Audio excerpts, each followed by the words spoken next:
Olá! Novamente estamos juntos para falar sobre por que o Brasil é assim. Hoje, dentro desse estudo do Gustavo Barroso, nós, inclusive, aproveitamos que hoje é um dia da pátria, hoje é dia 7 de setembro, que seria, normalmente relacionado à independência, só que não, porque continuamos ainda sendo escravos, continuamos sendo colônia dos banqueiros internacionais, né? E isso já se passa, né, há muito tempo. E isso é uma herança que nós trazemos, inclusive, da Europa. Mas temos heranças da Europa que não são tão ruins.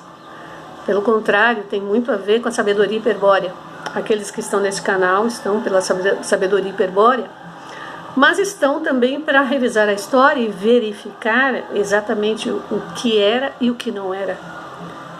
Tirando suas conclusões, é claro, sempre.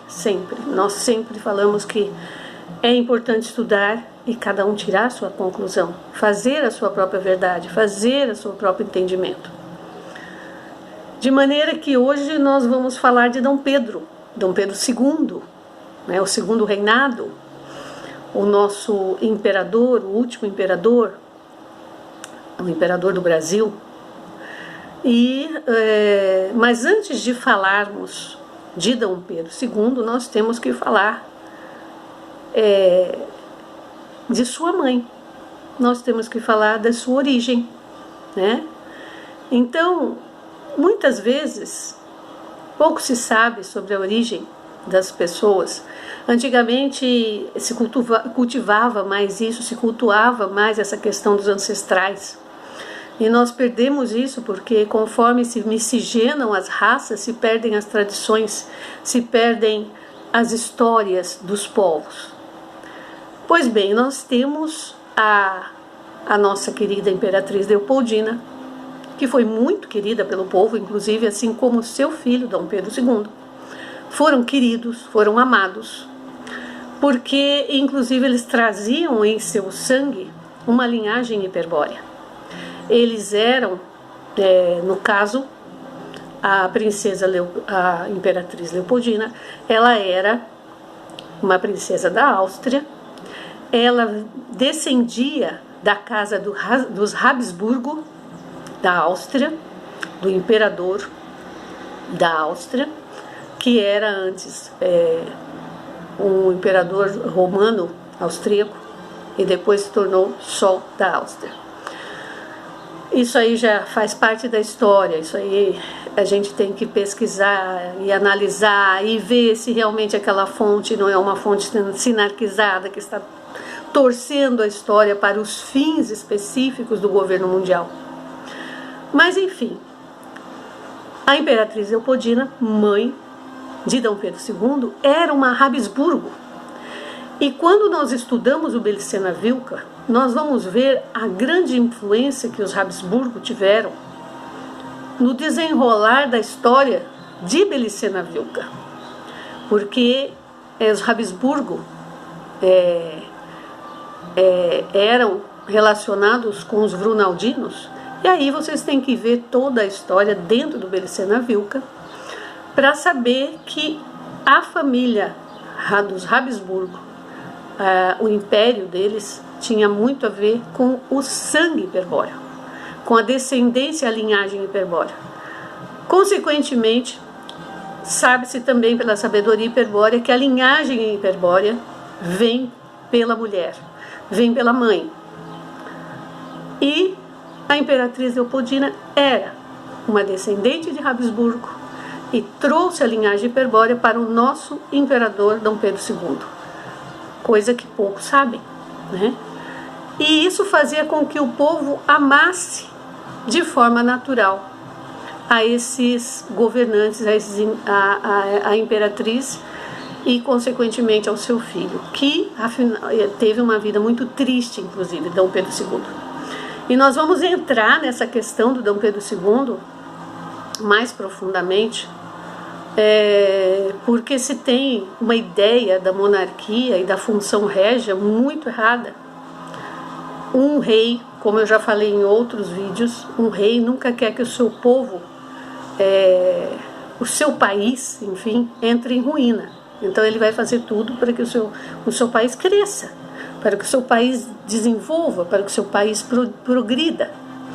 Então, falando dos Habsburgo, de quem Dom Pedro II era descendente por meio de sua mãe, Imperatriz Leopoldina, que inclusive era uma mulher muito culta, uma mulher que amava a natureza, que amava as artes, que era poliglota, assim como o seu filho, Dom Pedro II, que foi ensinado de uma maneira muito maravilhosa, que desenvolveu os seus dons artísticos, seus dons literários, enfim, uma inteligência fantástica, além de ser muito bonito, tem 1,90 m, tinha aquela altivez, mas era super simples, detestava festas, detestava multidão, era uma pessoa muito reservada e muito triste, porque essa tristeza, claro, vinha do seu sangue hiperbóreo.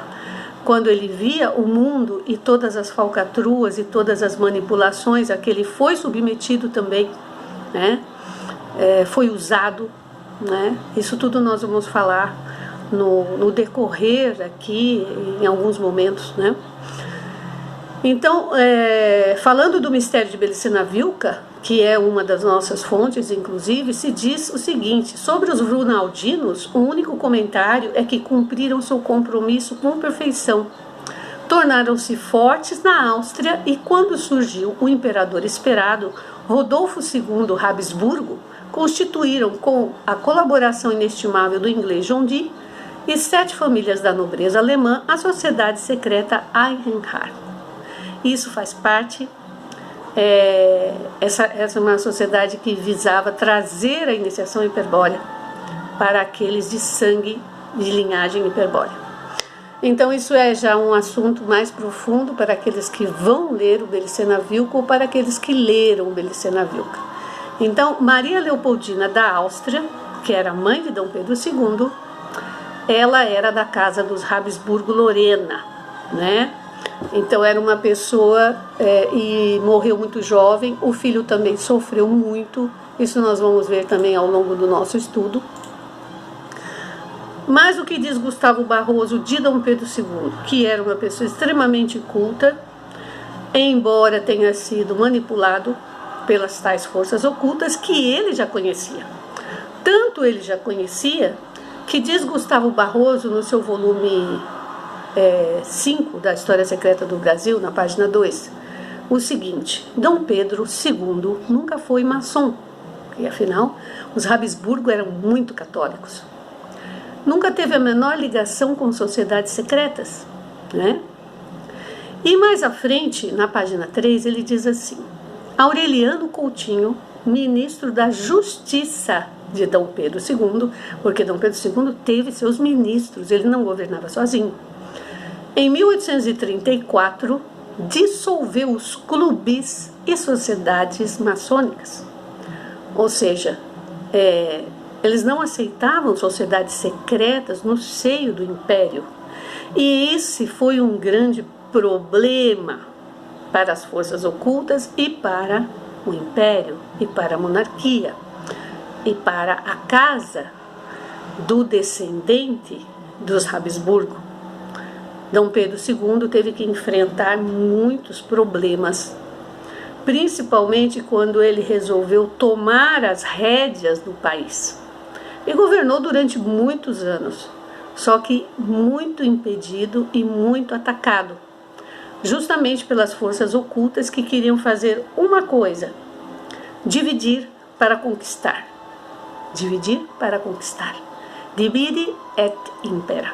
Ou seja, não era interessante ter um governante, um imperador, ao qual o povo amava, a Imperatriz Leopoldina, ao qual todos amavam. Não era interessante ter uma monarquia, porque como que eles iriam manipular os destinos da nação, como faziam, inclusive já na Europa. Então, como eu disse antes, na verdade, o que tinha na Europa veio para cá, né? Essas forças ocultas, né? Esse conluio internacional veio para o Brasil. Então nós vemos uma outra citação do Gustavo Barroso, no volume 5, na página 85, mais para frente, a gente vê o seguinte: Benjamin Disraeli, Lord Beaconsfield, diz assim: só as raças puras têm superioridade real no mundo, e que, entre as raças, a mais brilhantemente pura é a israelita. Aí, seguindo mais para frente, ele criou o Império Britânico, pondo a coroa imperial das Índias na cabeça da Rainha Vitória. E dominando o famoso Congresso de Berlim, à sombra de seu prestígio, a Inglaterra se encheu de pessoas do povo eleito, fugidos aos guetos da Alemanha e da Áustria. Por que fugiram da Áustria? Por que fugiram da Alemanha? É algo a se pensar. Ali não era um bom lugar para o povo eleito. Então o que a gente vê é que desde lá vem a manipulação, desde lá vem a perseguição aos da casa da Áustria, aos hiperbóreos que vieram para o Brasil. E nosso D. Pedro II, por linhagem materna, foi um hiperbóreo. Então, até aqui o nosso comentário de hoje. Depois nós vamos mostrar para vocês como foi a manipulação para tirar o império do Brasil. Tudo de bom? Até breve.